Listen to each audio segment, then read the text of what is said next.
So, gentlemen, you're very welcome to Holy Family for your retreat. This is a providential, I suppose, action. This wasn't originally the venue that you had chosen.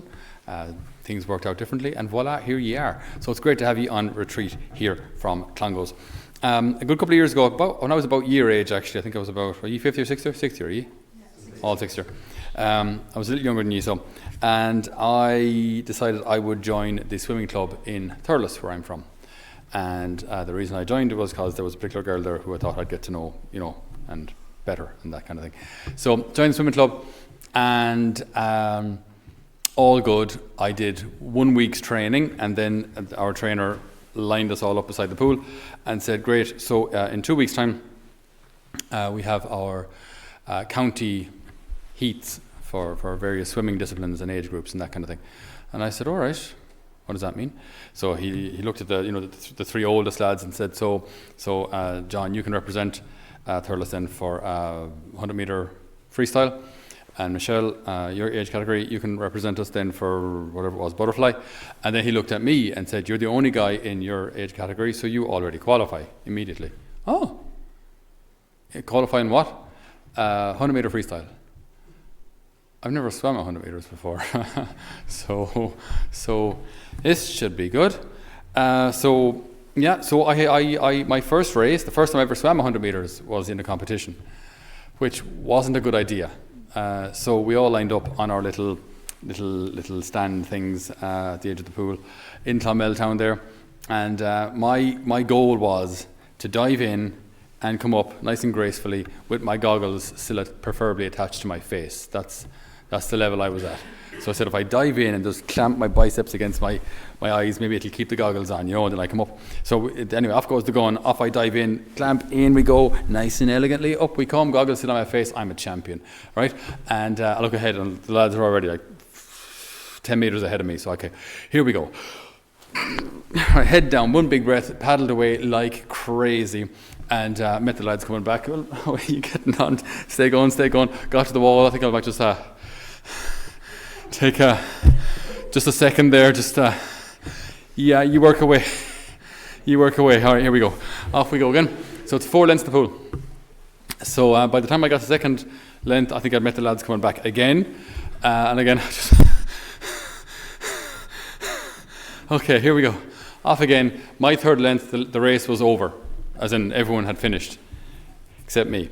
And then there was this kind of roaring and cheering for the lads who came first and so on and so forth. And then gradually the volume in the stadium or in the pool started to kind of decrease as people thought, is he going to die? Is this fella going to drop? I'm okay. Just give me a second. Just give me just a second. Okay, just a few more. Okay, just hold on. And I finished, to the rapturous applause of the onlookers and to my intense and absolute embarrassment. I didn't really impress the girl who I had intended to impress by joining the swimming club. That never really worked out. But there you go. So I became a priest. So that's how that story ended up.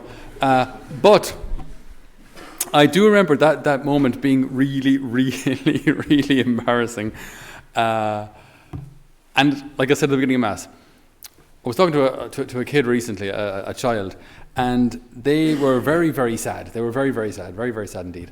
And I said, what are you so sad about? And she said, I lost my favourite pencil. And I can't find my pencil. And I said, I can get you another pencil if you want, then you have a pencil, and then voila, problem solved. No. It was my favourite pencil. Okay. If I got you 10 pencils that are really similar from the same source, would that be all right? Would that be okay? No. I lost my favourite pencil. And I just thought, wow, it's interesting to see how when you're a kid, the things that bother you, the things that are really important to you, your favourite pencil or your favourite football or whatever it is, it means the world to you. It's everything else. It's just, and yet in the grand scheme of things, it's so unimportant. So unimportant. When we get a little older, as I say, our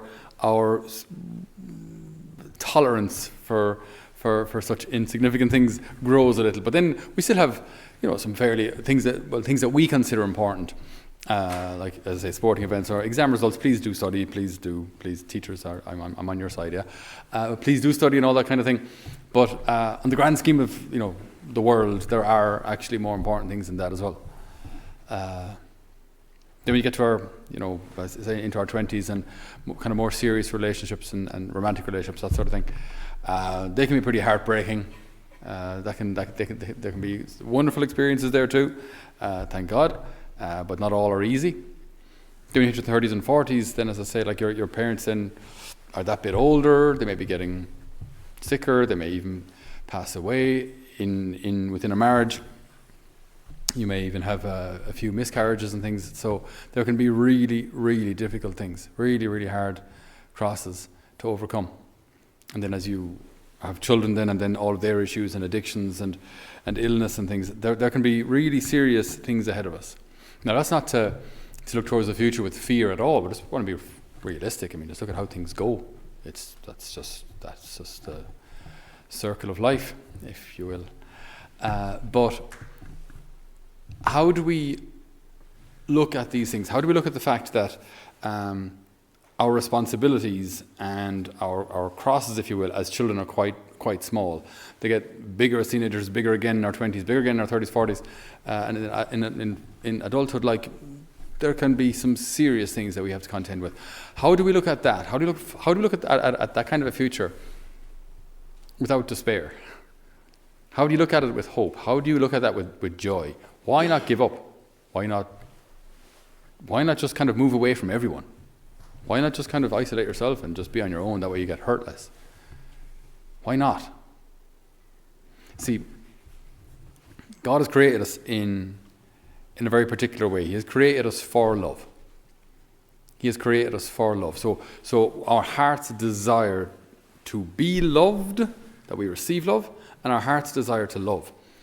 And this language of love is what motivates us to overcome and push through all of the fear of what might be and the fear of what might go wrong.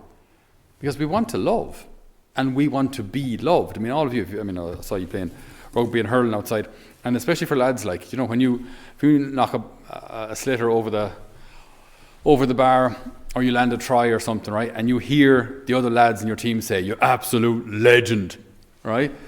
Those words mean so much, like, when you're affirmed by the other lads, like, it's just, yeah, I'm not so bad, like, and you're running off like you don't care, but like, whereas inside you're like, yes, to be affirmed like that, or again, like if you're a Johnny Sexton or someone, like, and the whole stadium stands in applause while you're coming off, when you've whatever you've played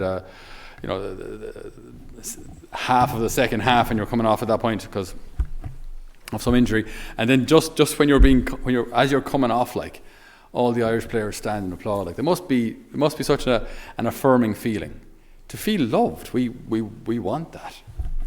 We want to be loved, but we also want to love. We want to have someone to love, and someone who loves us back. We want to have that kind of dynamic in our lives, and that's what motivates us to push through all of these difficulties and these risks. There's always a risk. There's always a risk in life. There's always a risk in love. And so in all of these things, you see, God has made us this way. But His hope for us is that we will choose to walk with Him through these things. Again, all of you, you're used to team sports. If any of you think that you can do this on your own, any sport, if you think that any team is built around one player, you're completely wrong. Like, again, do your research. You'll know more about these things than I. But even you put some superstar footballer or something on a team, doesn't necessarily mean the team is going to perform well. No team is built around one man, none. So it is for us as well. In our, I don't want to call it a game of life because it's far more serious than that. But in our lives, we're not supposed to do this on our own. We were never supposed to do this on our own. The Lord wants to walk with us and wants us to learn how to walk with Him. And that's what we call a prayer life, where I speak to the Lord, I speak to God about my needs, and I do so honestly. And then the second part is also important. That after I've spoken to Him about my needs and what's going on in my heart, and what's actually really going on in here, I actually listen to the answer. I listen to what He says. Listen.